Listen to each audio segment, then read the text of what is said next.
यीशु तेरा धन्यवाद, धन्यवाद, धन्यवाद, यीशु तेरा धन्यवाद। फूलों में रंग तूने डाला, पंछी को गाना तूने सिखाया, सागर से गहरा प्यार तेरा, आसमानों से तू है ऊंचा। फूलों में रंग तूने डाला, पंछी को गाना तूने सिखाया, सागर से गहरा प्यार तेरा, आसमानों से तू है ऊंचा। धन्यवाद, धन्यवाद, यीशु तेरा धन्यवाद, धन्यवाद, धन्यवाद, यीशु तेरा धन्यवाद। भोजन से तृप्त करता, तन को मेरे कपड़ों से ढकता, मेरे सारे दुख दर्द को नृत्य में बदल देता। भोजन से तृप्त करता, तन को मेरे कपड़ों से ढकता, मेरे सारे दुख दर्द को नृत्य में बदल देता। धन्यवाद, धन्यवाद, यीशु तेरा धन्यवाद, धन्यवाद, धन्यवाद, यीशु तेरा धन्यवाद। तू है यहोवा शालोम, शांति देने वाला। तू है यहोवा नीति, ये हरदम देने वाला। तू है यहोवा शालोम, शांति देने वाला। तू है यहोवा नीति, ये हरदम देने वाला। धन्यवाद, धन्यवाद, यीशु तेरा धन्यवाद, धन्यवाद, धन्यवाद, यीशु तेरा धन्यवाद।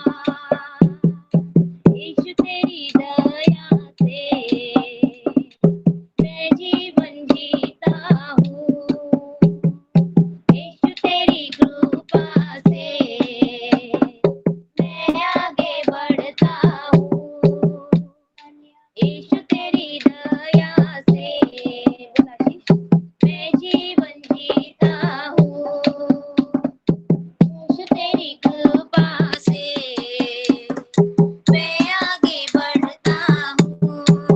धन्यवाद, धन्यवाद, यीशु तेरा धन्यवाद, धन्यवाद, धन्यवाद, यीशु तेरा धन्यवाद, धन्यवाद, धन्यवाद, पिता तेरा धन्यवाद, धन्यवाद, धन्यवाद, राजा तेरा धन्यवाद, यीशु तेरा धन्यवाद, यीशु तेरा धन्यवाद।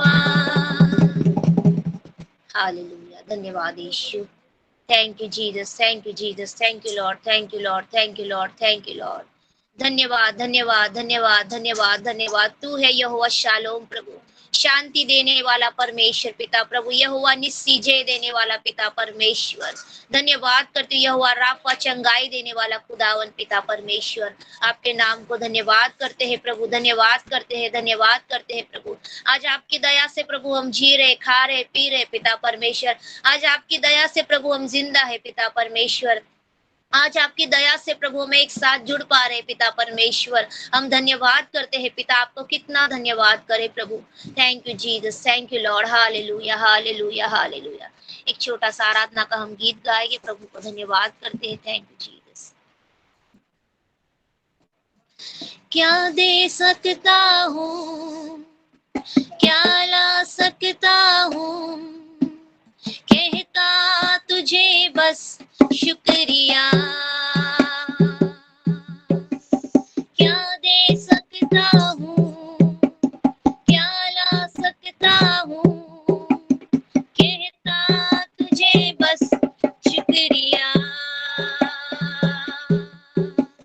तुझ में ही मेरी सुबह, तुझ में ही हर शाम, तुझसे ही करता शुरू हर कोई काम। तुझ में ही मेरी सुबह, तुझ में ही हर शाम, तुझसे ही करता शुरू हर कोई काम। शुक्रिया करता हूँ मैं लेके तेरा नाम, आदर और धन्यवाद आज तेरे नाम। शुक्रिया, शुक्रिया, शुक्रिया तेरा, शुक्रिया, शुक्रिया, शुक्रिया यीशु तेरा, शुक्रिया, शुक्रिया, शुक्रिया तेरा, शुक्रिया, शुक्रिया, शुक्रिया यीशु तेरा, शुक्रिया यीशु तेरा। धन्यवाद करते हैं प्रभु, धन्यवाद करते हैं प्रभु। हम क्या दे सकते हैं, क्या ला सकते हैं खुदावन पिता, सब कुछ आपका दिया हुआ है पिता परमेश्वर प्रभु।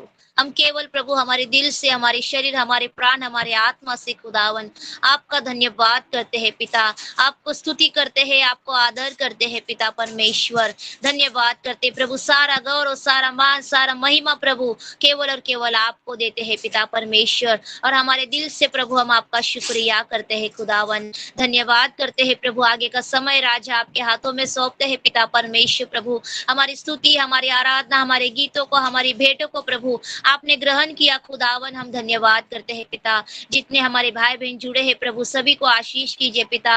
और आगे का समय प्रभु आपके हाथों में सौंपते प्रभु। आंटी को भी प्रभु बहुत ऐसे इस्तेमाल कीजिए पिता, उनके होठों को, जबान को छू लीजिए राजा। और पवित्र आत्मा पिता परमेश्वर बहुत ऐसे पिता, हालेलुया प्रभु, आपकी अग्नि से पिता परमेश्वर प्रभु बोलने के लिए प्रभु उनको सहायता मदद कीजिए पिता। और जो भी प्रभु वो कहे पिता, हमें सुनने के लिए, समझने के लिए प्रभु हमें सहायता और मदद कीजिए पिता परमेश्वर। धन्यवाद करते हैं प्रभु, धन्यवाद करते हैं राजा प्रभु, यीशु मसीह के नाम से प्रार्थना करते हैं, आमीन, आमीन, आमीन, हालेलुया। आइए आगे का समय आंटी के हाथों में सौंपते हैं। सबको जय यीशु की। परमेश्वर पिता का लाखों लाख धन्यवाद कि हम वापस इस हफ्ते में आज के दिन जुड़ गए हैं। मैं बेटी सुरेखा को बहुत धन्यवाद देती हूँ, उनके प्यारे बच्चों को भी परमेश्वर की आराधना में हमको ले गए और सच में हम लोग उसके नाम की शुक्रिया मनाते हैं। आज हम जो कुछ भी है उसी की मेहरबानी है और उसी की दया है, उसी की कृपा है, उसी का प्रेम है, उसी की क्षमा है, इसलिए हम आज इस हक से बैठे हैं, उसके नाम से बैठे हैं। मैं धन्यवाद देती हूँ आपके समस्त ग्रुप के भाई बहनों को जो मुझे इतना अवसर दिया और प्रभु के वचन को हम आपस में मिलकर अध्ययन कर सकते हैं। आप लोग भी अपने अध्ययन कर सकते हैं इसको और हम लोग आपस में भी शेयर कर सकते हैं। ये एक बहुत बड़ा अवसर है कि हम आपस में एक दूसरे से शेयर कर सकते हैं प्रभु आपको इसमें क्या बोलता है, मुझे क्या बोलता है और हम सब एक दूसरे को क्या बोलता है और हम एक दूसरे को शेयरिंग कर सकते हैं। क्योंकि हो सकता है कि आज का वचन मेरे लिए, मेरे जीवन के लिए, मेरे कलीसिया के लिए और मेरे परिवार के लिए एक अलग संदेशा लाता है, आपके लिए अलग संदेशा लाएगा, गुजरात के लिए अलग लाएगा, समस्त विश्व के लिए परमेश्वर अपना वचन जो है हर एक की आवश्यकताओं के अनुसार बातचीत करता है। और आज का वचन जो है इफिसियों की पत्री में हम लोग ऑलरेडी चल रहे हैं। हमारा 2 सेशन में हमने पहला चैप्टर कंप्लीट कर लिया है और सेकंड चैप्टर में हम चल रहे हैं, और जिसमें पौलुस जो है हम अच्छे से जानते हैं, जेल खाने में रहकर इफिसियों कोलोसियों दोनों के लिए ये पत्री लिखता है, और वो अपने दास के द्वारा, अपने सह संगत के द्वारा, मतलब जो है सेवक के द्वारा ये लेटर उनको पहुंचाता है। और हम यहाँ देखते हैं कि किस तरह जो है पौलुस ये सेकंड चैप्टर में 3 बातों पर बहुत ध्यान देता है। पहला है कि मृत्यु से जीवन की ओर, जो कि बाइबल में लिखा है कि मनुष्य जाति जो मृत्यु में था कैसे जीवन की ओर जाता है। ये वो मृत्यु नहीं, शारीरिक मृत्यु की बात नहीं हो रही है, ये आत्मिक मृत्यु की बात हो रही है। हम लोग सब जो पहले आत्मिक मृत्यु में थे और किस तरह प्रभु यीशु मसीह को ग्रहण करने के बाद आत्मिक जीवन में आ गए हैं। और दूसरा इसमें बहुत महत्वपूर्ण है, परमेश्वर का जो अनुग्रह है वो और हमारा जो विश्वास है, ये दोनों कैसे कार्य करते हैं, ये मुख्य विषय है इसमें, कि परमेश्वर का अनुग्रह और हमारा विश्वास। और जब हमारा विश्वास कंफर्म हो जाता है, मैं अभी से सारांश बता रही हूँ, और जब हमारा विश्वास कंफर्म हो जाता है तो हम आत्मिक रूप से किस तरह वो प्रभु यीशु मसीह के बताए मार्गों पर चलते हैं। और वो चलना क्या होता है, थोड़ा उस पर मनन करेंगे। हमारा चलना, और केवल चलना नहीं, जैसे कि अय्यूब की पत्री भी, अय्यूब भी बोलता है कि याकूब भी बोलता है कि केवल विश्वास से नहीं होता है, कार्य भी होना है। तो ये कार्य के बारे में भी, अच्छे कार्य के बारे में है। तो ये 3 चीजों पर हम मनन करेंगे। हमारा जो मृत्यु वाला जीवन है, हमारा क्या चरित्र था, क्या अभी भी है, हमको इवैल्यूएट करना है। और जब जीवन में आ गए हैं तो क्या हम परमेश्वर में, उसके बताए मार्ग में प्रभु यीशु मसीह के पीछे चल रहे हैं, हाँ या ना। आज ये विश्वासियों के लिए है ये पत्री। हम जो कहते हैं, अपने आप को क्लेम करते हैं, मैं प्रभु यीशु मसीह की दीवानी हूँ, प्रभु यीशु मसीह के पीछे चलती हूँ, तो हमारे को आज समय है जो पौलुस जो है इफिसियों के पत्री को जो लेख लिखता है, उससे हम भी, ये लेख हम पर भी लागू होता है। और हम इस पे मनन करेंगे, क्या मैं इसमें कहाँ तक हूँ। जैसे कहते हैं ना, 100 में से 40 हूँ, 50 हूँ, 60 हूँ, 80 हूँ, कितना हूँ। और ये जब विश्वास में, उस रास्ते में विश्वास में आ गए, प्रभु यीशु मसीह के रास्ते में चल लिया, तो हमारा काम जो है कितना अच्छा है, और क्या हमारा काम दूसरों को दिखता है या ना दिखता है। आइए हम इस पे मनन करेंगे समय को देखते हुए। यह इस तरह लिखा है 2:1 में, उसने तुम्हें भी जिलाया है जो अपने अपराधों और पापों के कारण मरे थे, तुम्हें भी जिलाया। ये वर्ड इसलिए बोला भी कि वो पौलुस जो है वो अपने आप को प्रभु में जिलाया हुआ मानता है। वो मरा हुआ अपने आप को था एक समय, वो तो मसीह के पीछे चलने वालों को पथरवा करता था, कितना सताता था, और उसने अपने आप को, तो वो कहता है कि भी तुम भी जिलाए और अपने अपराधों और पापों के कारण मरे हुए हो। जी हाँ, हम लोग अपने अपराधों के कारण मरे हुए थे। मरे हुए का मतलब है कि हमारा परमेश्वर से जो फेलोशिप था, परमेश्वर ने उत्पत्ति के समय में जो उद्देश्य से हमको अपने स्वरूप में बनाया था कि हम उसके साथ मिले रहे, उसके साथ संगति करें, उससे हम बातचीत करें, और उसने जो जो फल फूल लगाया उसको खाए पिए, तृप्त रहे और खूब बढ़े। He wanted us to keep on multiply. बढ़ना मतलब मल्टीप्लाई। वो चाहता हम 2 का 4, 4 का 8, 8 का 20, ऐसा मल्टीप्लाई होना है। तो क्या हम वैसे है? जब अपराध में थे, जब पाप में थे, शैतानी बातों के कारण शैतान जो है वो हमारे पर अटैक नहीं करता है, हम उसको मौका देते हैं अटैक करने के लिए। हमारा कमजोरी में हम अटैक करने का मौका देते हैं, और वो क्या करता है, हमारा कमजोरी को समझने के बाद वो हमारे को पाप में धकेल देता है। वो परमेश्वर की जो सहभागिता हमारे संग बनी रहती है, भले हम मसीह घराने में पैदा हुए, भले नहीं भी हुए हैं, कहीं से भी सुने होंगे, हम भले कलीसिया में रेगुलर जा रहे हैं, पर कई बार क्या होता है, शैतान हमको उसके फेलोशिप से दूर करता है। हमको लगता है कि अरे परमेश्वर तो बहुत उसके लिए कर लिया, बहुत कर लिया, थोड़े दिन आराम कर रहे हैं। कई बार हम ऐसे बातचीत में भी आ जाते हैं, ऐसे विचारों में भी आ जाते हैं। But we have to very careful. शैतान हमारे इन्हीं कमजोरियों पर, जैसे हम कहते हैं मटका में छोटा सा सेफ्टी पिन का भी छेदा होएगा तो रिस के पानी गिरता ही रहता है, वैसे हमारा विश्वास जो है रिस रिस के गिरते जाएगा हमारे कमजोरी के कारण। आज हम फिक्र कर रहे बच्चे के लिए, तो एक छेदा लग गया, हमारा विश्वास कम होते जा रहा है। फिर हम हमारा नौकरी के लिए फिक्र करते हैं, हमारा प्रमोशन का फिक्र करते हैं, हमारा सैलरी का फिक्र करते हैं,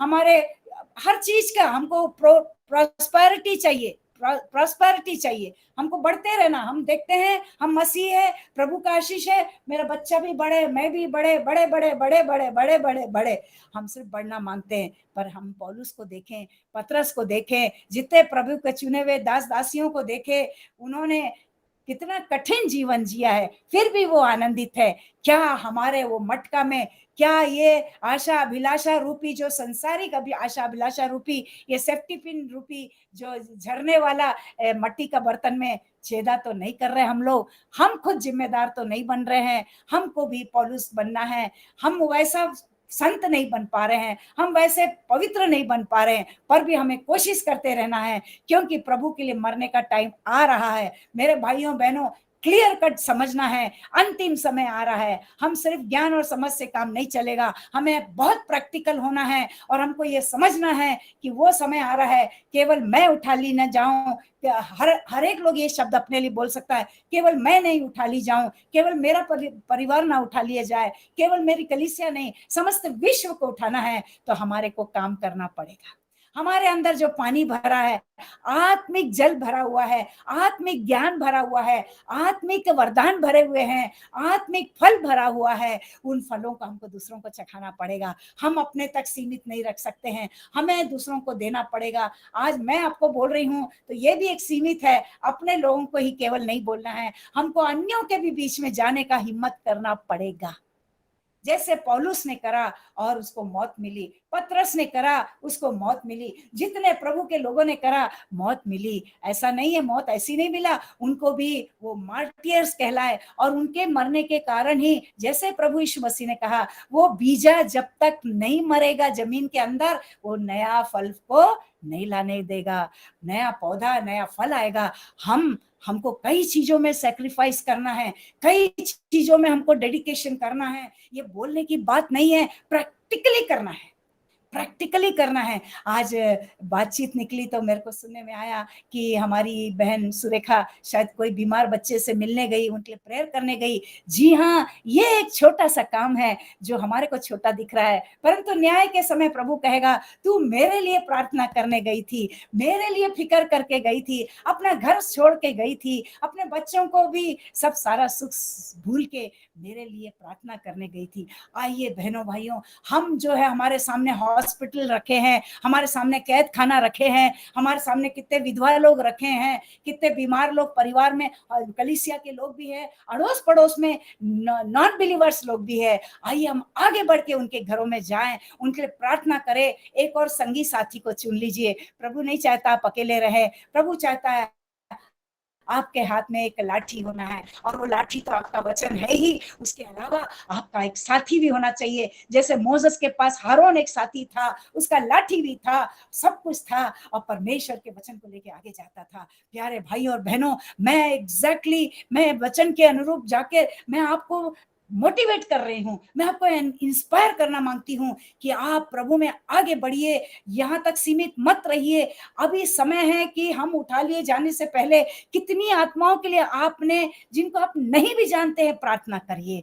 आपकी प्रार्थना की लिस्ट बनाइए। इतने न्यूज आ रहे हैं, कितना इंडिया में न्यूज आ रहा है, अशांति फैल रही है, इलेक्शन के न्यूज आ रहे हैं, हम देख रहे हैं आर्मी के इंटरव्यू के लिए भी, जॉब मिलने के लिए 4 इयर्स वाला मुद्दा भी हम जानते हैं, अग्नि वीर वालों का भी। ये तमाम मुद्दे जो है ये ऐसे नहीं है। हमारे को प्रेयर की करने की आवश्यकता है, हमें घुटने पे आना पड़ेगा, बिस्तर पे केवल लेटना नहीं है, हमको सुबह उठ के अपने घुटनों पे आना पड़ेगा और प्रभु से मांगना पड़ेगा, प्रभु तेरी शांति रहे। उन जवानों को तू अपना मार्ग दिखा, हमारे देश के लोगों को, सरकार को तू अपना बातचीत कर, तेरे लोगों को उन तक पहुंचा, जैसे डैनियल को पहुंचाया, डैनियल को हिम्मत दिया, डैनियल को विजन का बोलने का, मीनिंग देने का, अर्थ बताने का सामर्थ्य दिया, तो उसको एक पदवी मिल गई। जी हाँ, प्रभु के लोग जब हायर पोस्ट में जाएंगे तो प्रभु का काम उतना बढ़ते जाएगा। देश के कोने में हमारे बच्चों को पढ़ना है, पढ़ के भी उस स्थान पे पहुंचना है जहां पर प्रभु की महिमा के लिए वो कार्य करने के लिए उस स्थान पे पहुंचे। ये एक साक्षी के रूप में मैं बता रही हूँ, इसमें कोई घमंड नहीं कर रही हूँ कि मैं नर्सिंग की प्रिंसिपल थी तो मेरे को बहुत खुशी हुई। क्यों मैं प्रिंसिपल बनी इसलिए खुशी नहीं हुई, इसलिए हुई कि मैं बहुत सारे स्टूडेंट्स को और बहुत सारे मरीजों को प्रभु का प्रेम बांट सकती हूँ, प्रभु के बारे में बोल सकती हूँ, और मुझे मालूम है मैं उस पोस्ट पे हूँ करके लोग मेरे को सुनेंगे, इतने आसानी से मेरे को धिकारेंगे नहीं, लोग मेरे को सुनेंगे। जी हाँ, जब आपके पास पोजीशन रहता है, आपके पास अधिकार रहता है, आपके पास स्थान रहता है, तो प्रभु की बातें आपको सुनाने का भी फ्रीडम मिल जाता है। प्रभु ने हमको फ्रीडम दे के रखा है, और वो कहता है कि जब हम मर गए थे, अपराध में थे, पाप में थे, तो परमेश्वर से हम दूर थे, और हम परमेश्वर स्पिरिचुअल डेथ में थे। हम लोग, हमारी सांसों के अंदर प्रभु यीशु मसीह नहीं था, हमारे शरीर में जो वस्त्र पहने थे वो प्रभु यीशु मसीह नहीं था, धार्मिकता के वस्त्र नहीं थे, ज्योति के वस्त्र नहीं थे, और तमाम वरदान लोगों को हमने अंदर दबा के रखा है, उसे बाहर नहीं निकाल रहे हैं। प्रभु चाहता है बाहर निकाले। एस्थर रानी को देखिए, भले वो यहूदियों की तरफ से थी, रानी थी,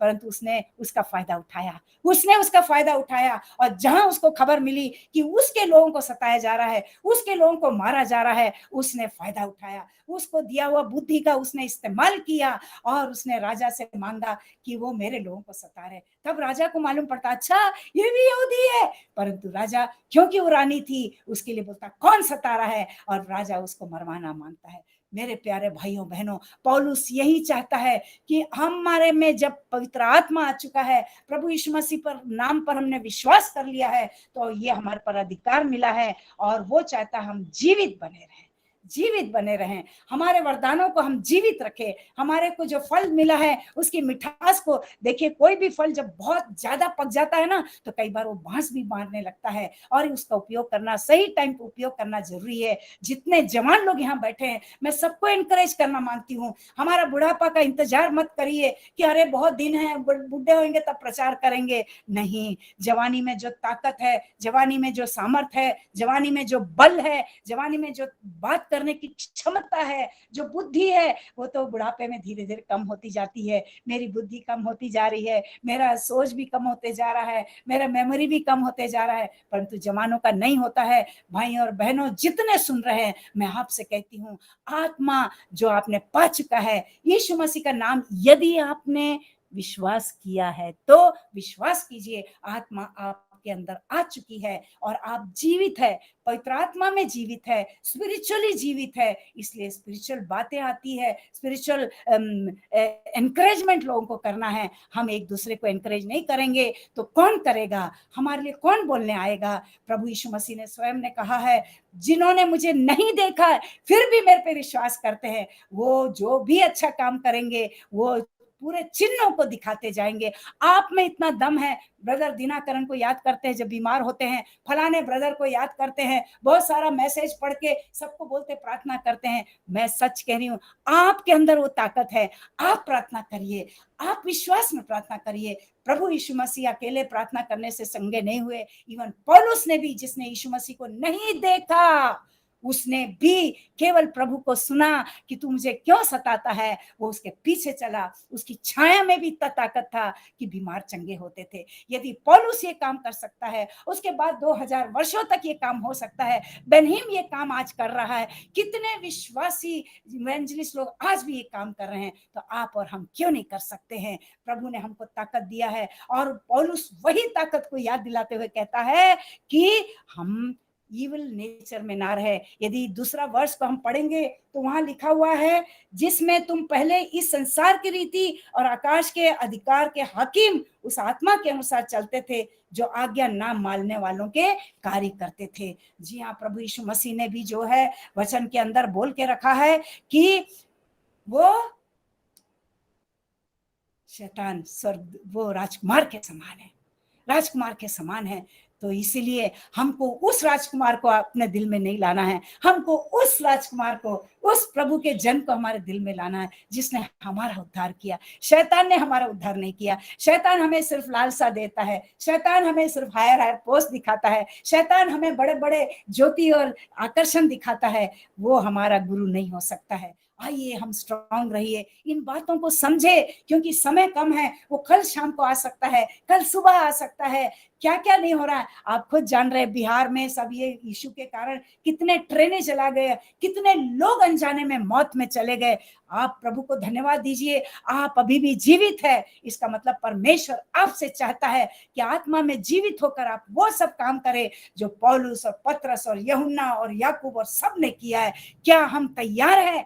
क्या हम तैयार है? ये आज का वचन आपको याद दिला रहा है कि हम शैतानी बातों में ना रहे, शैतान के आकर्षण में ना रहे, शैतान के गुणों में ना रहे। क्योंकि जो शैतान के लोग रहते हैं ना, वो अपने को खुश करने में लगा रहता है, वो अपने आसपास के मानव जाति को खुश करने में लगा रहता है, वो अपने मालिक को खुश करने में लगा रहता है। वो हर चीज को ऐसा देखता है कि उसका फायदा हो, इसलिए वो खुश करता है। वो इसलिए नहीं करता। वो माँ बाप को भी कभी कभी इसलिए खुश करता है बच्चा कि वो माँ बाप मेरे को और कुछ दे, प्रॉपर्टी में से दे या कहीं से भी दे। मतलब मानव जाति जब शैतान के आकर्षण में फंस जाता है तो अपना सेल्फिश नेचर में रहता है, अपना सेल्फ कंट्रोल वो भूल जाता है, अपना वो परमेश्वर की ओर जो उसका गोल रहता है, उसका उद्देश्य रहता है, उस उद्देश्य से वो हट जाता है। हमारा और आपका उद्देश्य क्या है, हमको डिसाइड करना है। ये मैं नहीं बताना है, ये कोई नहीं बताना है। जिस रोज आपने प्रभु यीशु मसीह को स्वीकार किया, उसने आपको अपना उद्देश्य बता दिया। प्रभु का एक ही उद्देश्य था उद्धार करने का, कि आप और हम परमेश्वर की फेलोशिप में एक हो जाए और लोगों को भी प्रभु के फेलोशिप में लाए। वो जो गार्डन खाली हो गया है, वो जो परमेश्वर का साम्राज्य है, उस साम्राज्य में प्रभु यीशु मसीह जगह तैयार करने गए हैं। उस जगह को भरने का काम कौन करेगा? आपको और मेरे को करना है। इसीलिए मैं हमेशा वो वाला दृष्टांत कभी नहीं भूलती जो यीशु मसीह ने कहा। उसने बड़ी सारी मेज लगाया है, स्वामी ने कहा जाओ जितनों को बुलाया, इनवाइट किया, बुला के लाओ। परंतु क्या होता है, सब बहाना बनाते हैं। आज भी यही हाल है कि हम सब मसीह लोग, चाहे वो मैं हूं या कोई भी हो, हम कई बार बहाना बनाते हैं, प्रभु के काम के लिए बहाना बनाते हैं। ओ मैं कैसे करूंगा, मेरा क्या हो जाएगा। हम कभी कभी बहाना बनाते हैं, प्रभु के इन्विटेशन को हम ध्यान नहीं देते हैं। मत्ती 28 का 18-19 हमको बहुत याद रखना है। हमको काम करना है, मतलब करना है, वो इन्विटेशन है। प्रभु ने हमको इन्विटेशन करके दिया है और कहा है जाओ और ये काम करो, और हमको करना है। प्रभु वो स्वामी अपने सेवक को कहता है जाओ बुला के लाओ, हमें बुलाना है। यदि वो नहीं आए तो प्रभु कहता है जो अंधे लंगड़े लूले कैसे भी हालत में उनको पकड़ के लाओ और या ऊंचे स्थानों पे बैठाओ। जी हाँ, परमेश्वर ने जो ऊंचा स्थान, स्वर्गीय स्थान तैयार किया है, वो केवल बड़े बड़े लोगों के लिए नहीं किया। केवल विश्वासी लोग जो हम बोलते हैं हम बहुत जानते हैं, प्रभु का वचन का प्रचार करते हैं, खूब दुआ करते हैं, खूब गाना गाते हैं, इसलिए वो स्थान मेरा है, हम क्लेम नहीं कर सकते हैं। क्योंकि प्रभु फिर वो न्याय के रोज प्रश्न करेगा, तेरा प्रभु प्रभु बोलना मेरे को समझ में नहीं आया, तेरा जो कुछ करना है मेरे को समझ में नहीं आया, तू कितना अन्य भाषा में बोलती मेरे को समझ में नहीं आया, तूने बड़े बड़े काम किया समझ में नहीं आया, परंतु तूने जो करने को मैंने कहा वो तूने नहीं किया है। प्रभु अपने से प्रश्न करेगा। आइए हम बाइबल को ध्यान से पढ़े, लाइन करे, डायरी में लिखे, मेरा प्रभु इस वचन में मुझे क्या करने को बोल रहा है, क्या करने को बोल रहा है। और देखो वो बोलता है, हम 4 और 5 में पढ़ेंगे, परंतु परमेश्वर ने जो दया का धनी है अपने उस प्रेम के कारण, देखिए परमेश्वर दया का धनी है। आज भी यदि हमने कुछ नहीं किया, वो हम पर दया करके बोलता okay I give you one more chance. वो एक ग्रेस पीरियड है इस वक्त का। वो अपने दया का, उसमें लिखा धनी है।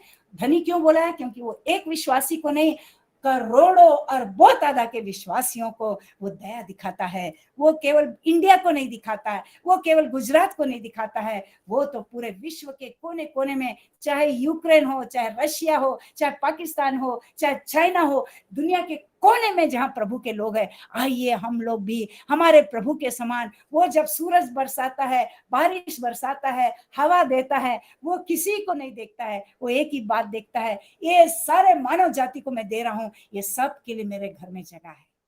इसी तरह हमको भी उसी विश्वास में आगे बढ़ना है, किसी को दुश्मन नहीं समझना है। इसलिए प्रभु यीशु मसीह कहता है, कोई तुम्हें यहाँ मारे तो ये गाल दिखाओ, कोई तुम्हारा एक कपड़ा खींच के ले जाता है, दूसरा कपड़ा भी दे दो, कोई बात नहीं। उसका मतलब ये है कि कितना उनको लूटना है लूटने दो। तभी तो अय्यूब की किताब में परमेश्वर ने शैतान को बोला है कि तू सब करना, उसकी आत्मा को मत छूना।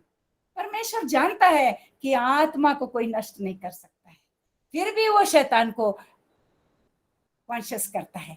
जी हाँ, शैतान हमें कितने भी आकर्षण में ले जाए, यदि हम मजबूत रहे, आत्मा में रहेगा, हम आत्मिक वस्त्रों को पहनेंगे, प्रभु यीशु मसीह को पहनेंगे, धार्मिक वस्त्रों को पहनेंगे, विश्वास के वस्त्र को पहनेंगे, ज्योति के वस्त्र को पहनेंगे, हमारे पर शैतान कभी काम नहीं करेगा, कभी नहीं करेगा। पर वचन में यह भी लिखा है कि हम साफ सफाई सारे बुराइयों को, जितने भी हमारे में सेल्फिश नेचर है, घमंड का नेचर है, हम सब कुछ खत्म करके बाहर निकाल दें। परंतु यदि हम फिर भी स्ट्रांग नहीं रहेंगे तो हो सकता है कि शैतान 4 गुना हमारे घर में, हमारे शरीर में घुस के आ सकता है।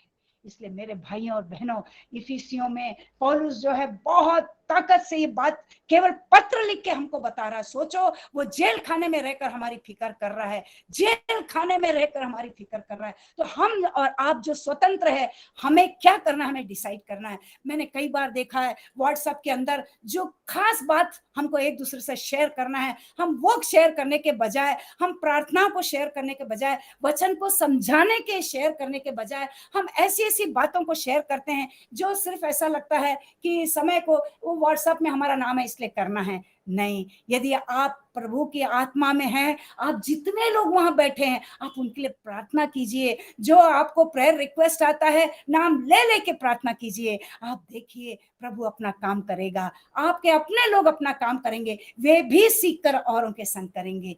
अपना समय बर्बाद ना करें यहाँ वहां के। मेरे बात को आप लोग गलत नहीं लेना मेरे भाइयों बहनों, पर ये समय बहुत कम है। हम यहाँ फूल और पत्ती भेजकर हम अपना टाइम बर्बाद ना करें। हम परमेश्वर के वचन को समझा के उनको ताकत दे कि आइए हम मजबूत हो जाए। देखिए एक एक संगठन लोग कैसे एक दूसरे को प्रेरित करते कि सब एक हो जाए और उनकी आवाज उठाते कि ऐसा हो जाए वैसा हो जाए। आइए हम भी आवाज उठाए। हमारा प्रभु का साम्राज्य आ रहा है, हमारा प्रभु यीशु मसीह आ रहा है। आइए हम तैयार हो जाए, आइए हम हथियार पहने, आइए हम उद्धार का टोपा पहने। इस तरह वचन को क्लेम करके एक दूसरे को बोलना सीखे। आप देखिए मसीह समाज कितना मजबूत हो जाएगा, कितना मजबूत हो जाएगा। हमारे लिए बहुत जरूरी है हम एक दूसरे को मजबूत करें। हमारे लिए बहुत जरूरी है हम एक दूसरे को, गिर भी रहे हम उनको डाउन ना करें, उनको कमजोर ना करें। प्रभु अपना काम कर रहा है,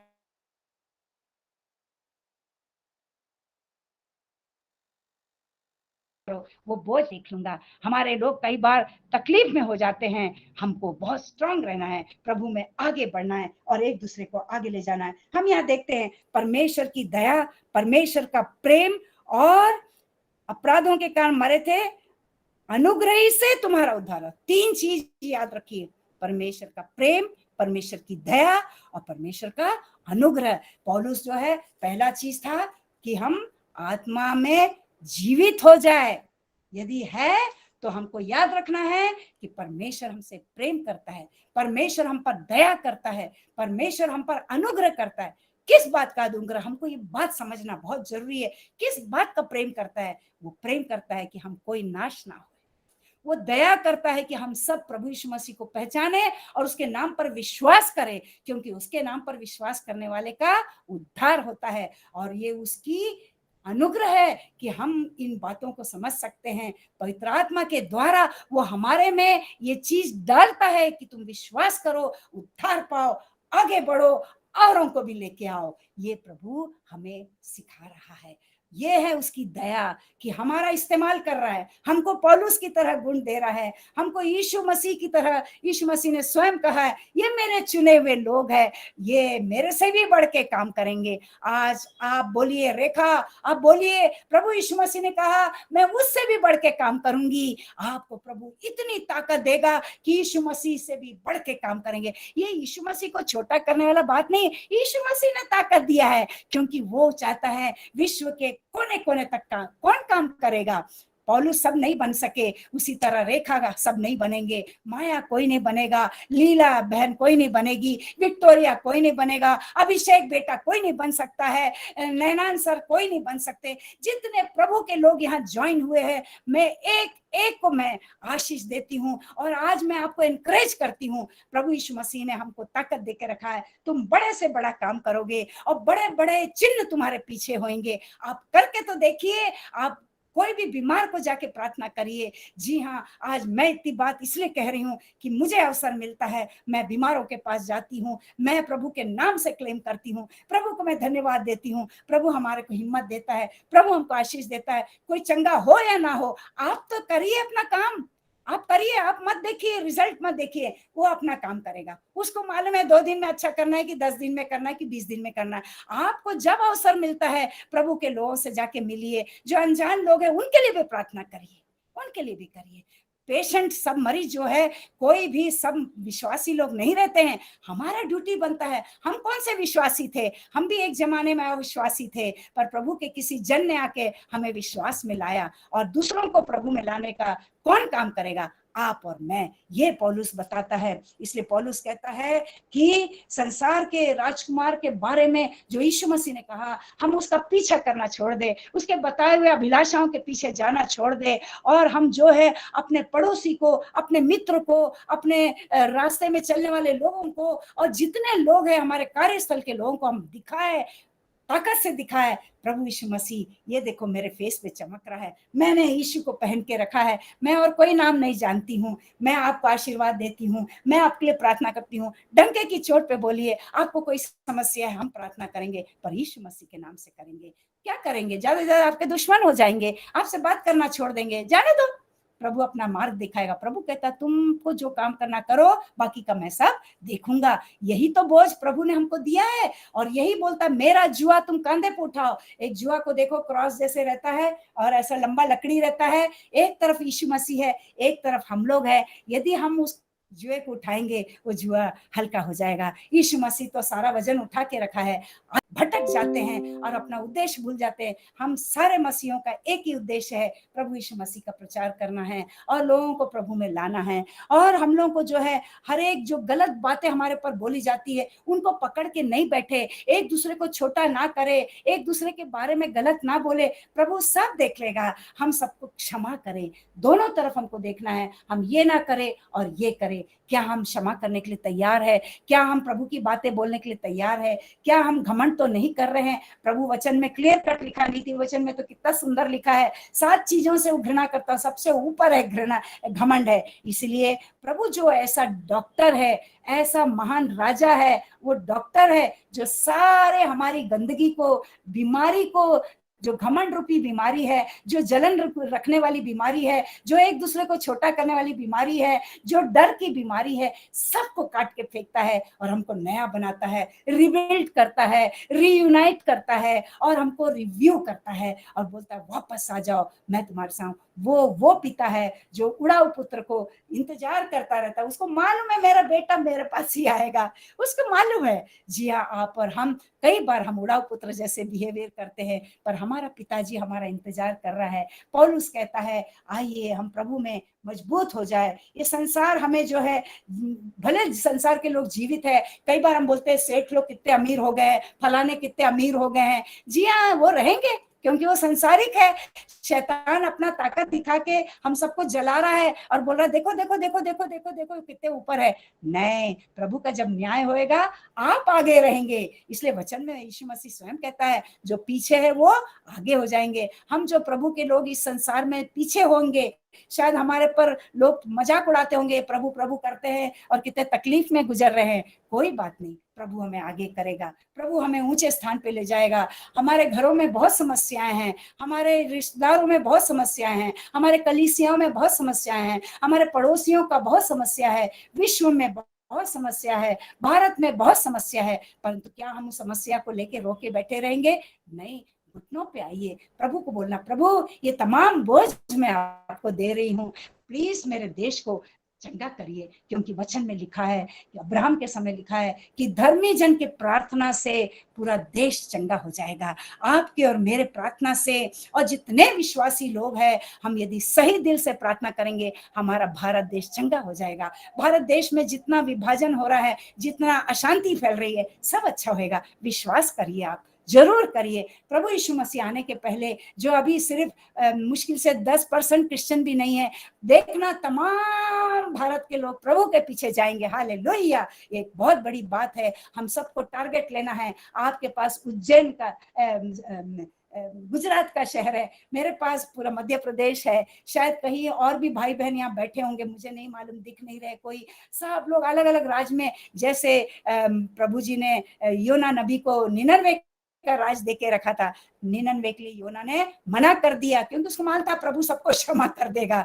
हमको भी मालूम है प्रभु सबको क्षमा करेगा। आइए हम योना ना बने। इसका मतलब नहीं कि प्रभु योना को प्यार नहीं करता, ये तो हमारे लिए सिखाने के लिए प्रभु का वचन है कि हम योना की तरह नहीं शब्द ना बोले, परंतु प्रभु के लिए आगे बने। प्रभु को जिसको पकड़ना है वो मछली के पेट में भी रख के पकड़ेगा। हमारे को भी कहीं भी हम किसी भी बहाना करके प्रभु से पीछे भी हो जाएंगे, वो हाथ पकड़ के हमारे को आगे करेगा। प्रभु का धन्यवाद हो, हम सब प्रभु में जीवित है और प्रभु के लिए काम करने के लिए तत्पर बने हैं। और फिर आगे वचन देख रहा है कि मैं समय को देखते हुए फास्ट जा रही हूँ। उसमें लिखा है, कृपा से जो यीशु मसीह में हम पर है, आने वाले समयों में अपने अनुग्रह की असीम धन दिखाएगा। प्रभु यीशु मसीह, जब हम जीवित आत्मा में रहेंगे, तो जब हम ऊपर जाएंगे, ये हमारी आशा है कि वो हमें असीम धन दिखाएगा। मतलब हम अच्छे स्थान पे रहेंगे और पवित्र स्थान पे रहेंगे, प्रभु की संगति में रहेंगे, प्रभु के जो इच्छा है उसको पूरी करने वाले बन जाएंगे। और प्रभु यीशु मसीह को जैसे उसने अपना पुत्र स्थापित किया है, वैसे ही हम उसके पुत्र रहेंगे। आइए, रेवलेशन 3:26 में लिखा है, जो जय पाएगा वो स्वर्ग के राज में परमेश्वर का अधिकारी हो जाएगा। परमेश्वर उसे ऊंचा ऊंचा स्थान देगा, जीवन का मुकुट देगा, सफेद वस्त्र पहनाएगा और खंबा बनाएगा। क्या नहीं लिखा है? जी हाँ, प्रभु हमको बहुत प्यार करता है और वो कहता है कि अनुग्रह और विश्वास, जब दो मुख्य वचन जो इसमें लिखा है, आप थोड़ा सा पढ़ के देखो, उसमें लिखा है अनुग्रह विश्वास। जब भी आप पूरा पढ़ेंगे देखेंगे अनुग्रह विश्वास और कर्म तीनों लिखा है। ऊपर लिखा है प्रेम, दया और अनुग्रह। परमेश्वर का प्रेम, दया और अनुग्रह है, और मनुष्य जो है वो विश्वास में होकर, परमेश्वर की दया में होकर अच्छे कामों के लिए आगे बढ़ता है। कितना सुंदर लिखा है। हम उसके बनाए हुए 9 और 10 में लिखा है, यह तुम्हारी ओर से नहीं परंतु परमेश्वर का दान है, ना कर्मों के कारण ऐसा है कि कोई घमंड करे। परमेश्वर ने हमें दान देके रखा है। हम उसके चुने हुए लोग हैं, हम उसके बुलाए हुए लोग हैं, हम उसके सेवक लोग हैं, हम उसके दास दासी है, हम उसके बेटे बेटियां हैं।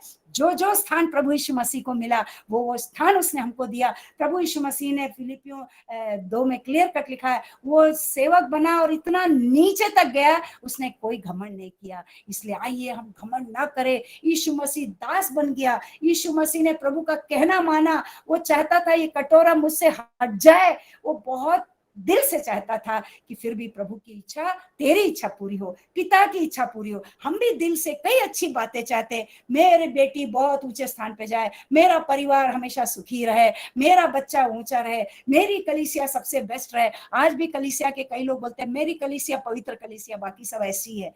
नहीं, प्रभु ने हरेक को चुन के रखा है, हरेक को अलग अलग रास्ते से बुला के अपने पास लेके आएगा, और वो प्रभु ये सब दान दे के रखा है। आज हम किसी को प्रार्थना से कोई चंगा हो रहा है, ये प्रभु का दान है। आप में कोई ताकत नहीं थी, ये प्रभु का ताकत है। और उसमें लिखा है, कोई अपने कर्मों से नहीं, कोई नहीं कह सकता मैंने ये किया वो किया वो किया इसलिए ये सब कुछ मेरे को आशीष मिला। नहीं, प्रभु का दया होगा।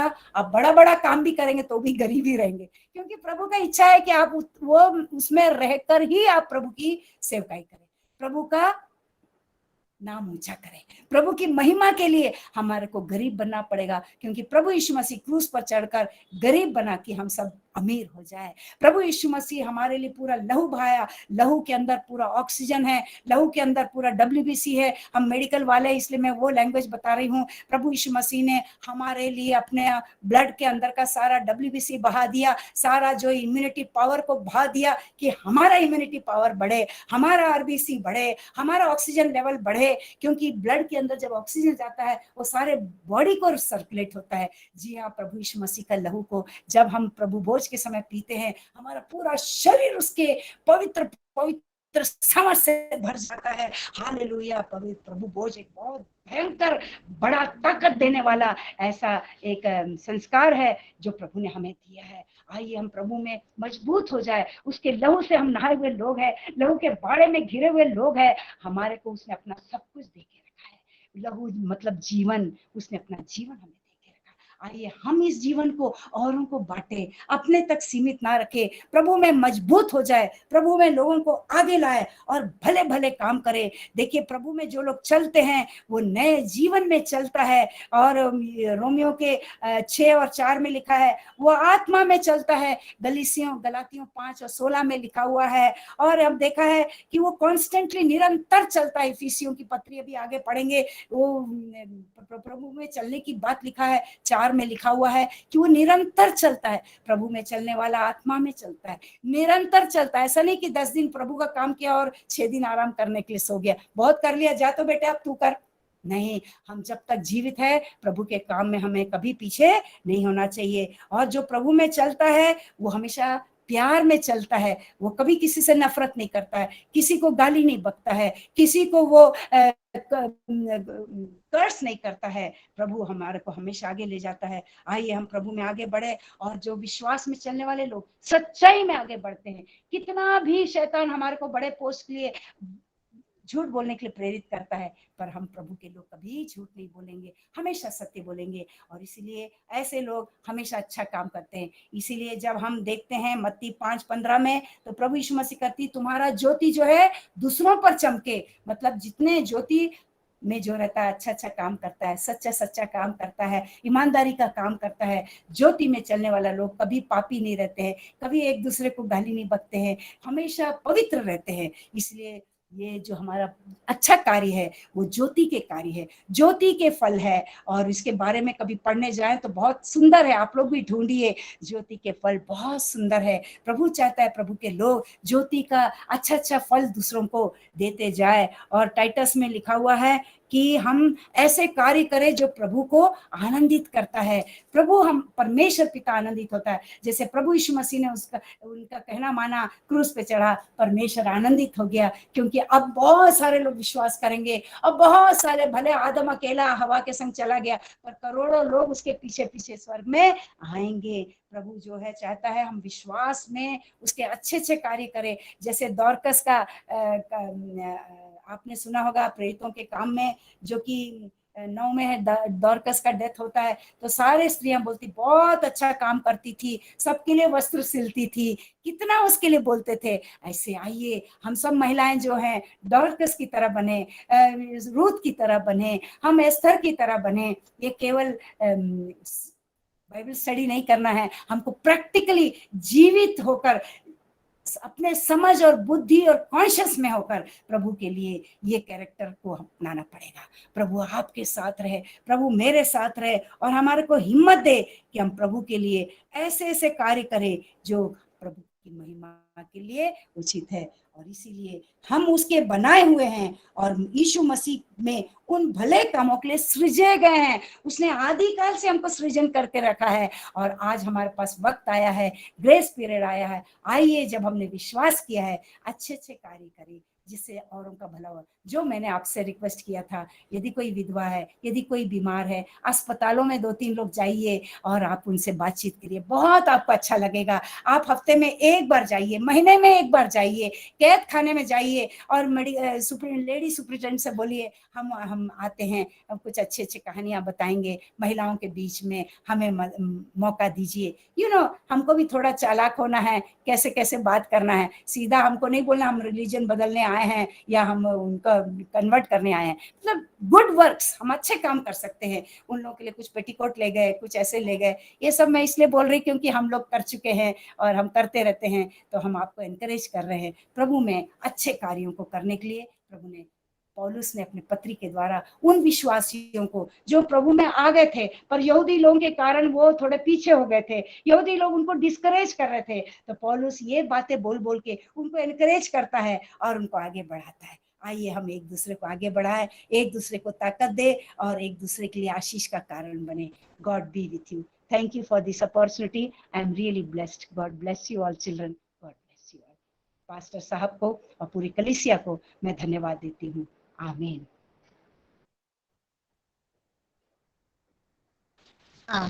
के वचन के लिए आंटी आपका धन्यवाद करते हैं। परमेश्वर प्रभु यीशु मसीह आपको इसी तरह बहुत से आशीष करे, पवित्र आत्मा के द्वारा आपकी अगुवाई करे, आप और आपके परिवार की परमेश्वर रक्षा करे। God bless you aunty.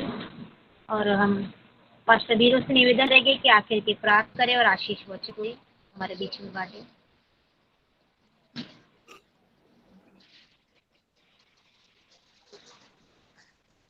बीरो पास्टर। हाँ, नहीं है, बाहर गए हैं।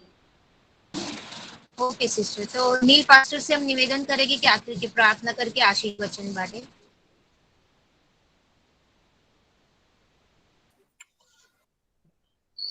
પિતાજી ધન્યવાદ કરીએ છીએ, આભાર માનીએ છીએ, સ્તુતિ પ્રશંસા કરીએ છીએ પ્રભુ આ સમયને માટે, દિવસને માટે, તમારી દયા, તમારી કૃપા અને તમારા પ્રેમને માટે પ્રભુ આ રાત્રિના સમયે ફરી એક વખત તમે અમને આ મીટિંગમાં એકત્રિત કર્યા, માંથી તમે પવિત્ર વચન બોલ્યા કે પૌલુસે એના જીવનમાં પ્રભુ ગમે તેવી પરિસ્થિતિ આવી પણ તે તેમને પ્રભુ આધીન રહ્યો, આધીનતામાં જીવન વિતાવ્યું, વિશ્વાસુપણામાં જીવન વિતાવ્યું અને પ્રભુ ઈસુ ખ્રિસ્ત તમે જાણીએ છીએ કોઈ કદી પોતાના મુખથી બોલ્યું નથી મારે જીવવું તે ખ્રિસ્ત ને મરવું તે લાભ છે, પણ પાઉલ એ વાતને બતાવે છે પિતા, વિશ્વાસ, પ્રેમ, આશાની વાતને બતાવે છે પિતા। ધન્યવાદ કરીએ છીએ આ પવિત્ર વચનો માટે કે જે તમારા દાસીના મુખમાંથી તમે બોલ્યા છો। જેઓ નમ્યા છે તે સર્વને તમે આશીર્વાદથી ભરપૂર કરો એવી મારી પ્રાર્થના છે। તેમના જીવનોને તમે આશીર્વાદથી ભરો એવી મારી પ્રાર્થના છે પિતા। આર્થિક મુસીબતોમાં હોય કે પ્રભુ ગમે તેવી બીમારીમાં હોય કે ગમે તેવી પરિસ્થિતિમાં હોય પિતા તમે સહાય કરો એવી મારી પ્રાર્થના છે। વિક્ટોરિયા આંટીના મમ્મી માટે પ્રાર્થના કરીએ છીએ પ્રભુ તમે તેઓને આ વૃદ્ધાવસ્થામાં સાજાપણું આપો એવી મારી પ્રાર્થના છે। તમે પ્રાર્થના સાંભળી છે, પ્રત્યુત્તર આપ્યા છે, ધન્યવાદ કરે છે પિતા। અમે પ્રાર્થીએ છીએ તમારી સમક્ષ અમારા રમીએ છીએ મંડળી તરીકે કે પિતા જે કઈ તકલીફ છે તે દૂર થાય અને તમારો મહિમા થાય પિતા। આદર માન મહિમા તમે આપ્યા છે, રાત્રિએ રક્ષણ માંગીએ છીએ, સવારે તમારી કૃપામાં અમે ઉઠીએ અને તમારો મહિમા કરી એવું થવા દો એ જ મારી પ્રાર્થના ઈસુ ખ્રિસ્ત તમારા નામથી કરે છે માટે સાંભળી સ્વીકાર કરો બાપ, આમેન। હવે આપણા તારનાર પ્રભુ ઈસુ ખ્રિસ્તની કૃપા, ઈશ્વર પિતાનો અગાપે પ્રેમ અને પ્રભુની શાંતિ જે સર્વ સમસ્ત શક્તિની બહાર છે તે ખ્રિસ્ત ઈસુમાં આપણા હૃદયો તથા મનોની કાળજી હમણાં તે સદાકાળ સુધી રાખો બાપ, આમેન, આમેન। Amen. Amen.